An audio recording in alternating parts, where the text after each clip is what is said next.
On the Mark with Father Mark. Good morning, Father. Good morning, David. How are you? I'm doing absolutely fantastic. How are you, Father? I'm good. Well, it's a sunny day. Did you guys have a good weekend? Wonderful. Yeah. Now, I myself would never be so prideful as to say I'm good. I'm kind of a wretch. But if you're good, good for you.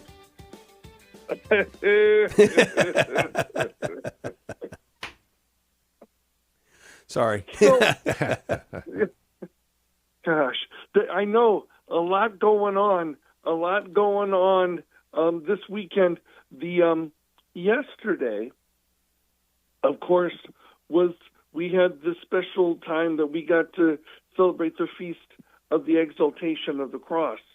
And, there is an old story about a group of ministers in town, in a small town, that really all had the same kind of cross. They all had a squirrel problem, and they really didn't know how to get rid of them in their town. The Presbyterians called the meeting to decide what to do about the squirrels in their church. After a lot of prayer and consideration, they concluded that the squirrels were predestined to be there, and they should not interfere with God's divine will. Now, the Baptists, they decided that they put a big slide up in the baptistry. So their idea was that all the squirrels would go down the slide and have fun and then drown themselves. Unfortunately, the squirrels liked the slide, and they knew how to swim. So twice as many squirrels showed up. Now, the Lutherans decided that they were not in a position to harm any of God's creatures. So they humanely trapped their squirrels and set them free near the baptistry. 2 weeks later, the squirrels were back, but the Baptists took down the water slide. Now, the Episcopalians tried a much more unique path by setting out pans of whiskey around the church in an effort to kill the squirrels with alcohol poisoning. They sadly learned how much damage a band of drunk squirrels can do.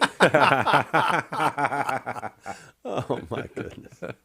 But the Catholic Church came up with a more creative strategy. They baptized all the squirrels, and they made them official members of the church. Now they only see them at Christmas and Easter. Oh, my goodness. That's ridiculous. But oddly enough, not much was heard from the Jewish synagogue. They took the first squirrel and circumcised them. They haven't seen a squirrel since. Oh, my goodness. Father Mark Davis. Yeah. So old joke. No, but here, but all parts all of it the old. But you put in a bunch of new stuff I had never heard, honestly. I love that. So this weekend is this whole concept of the cross and how we exalt it and why we lift it up and we wear crosses around our neck and put crucifixes in our church.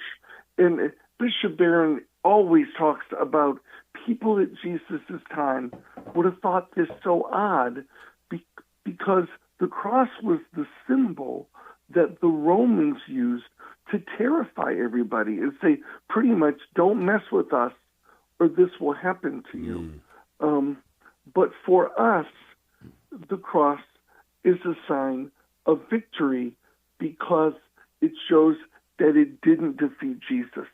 That it's a sign of victory for us because Jesus went through the suffering of the cross to life. Not only forever, but literally anyone who believes in Jesus will have new life, but we go through our suffering to new life. Chris Stefanik had a wonderful reflection yesterday. He said that the cross doesn't promise a life without suffering. It promises your suffering isn't wasted. He turns pain into power, tragedy into triumph, defeat into victory. That's why we can face the darkest headlines of all the horrible things that happened last week and recently, and our hope and our daily crosses with hope. So yesterday's feast was originated when, after Constantine the emperor makes Christianity legal in 313, his mother Saint Helena, who prayed for his conversion for years, went to Jerusalem, and they were looking for all things connected to Jesus. And they came to a field, the story says, which was filled with crosses.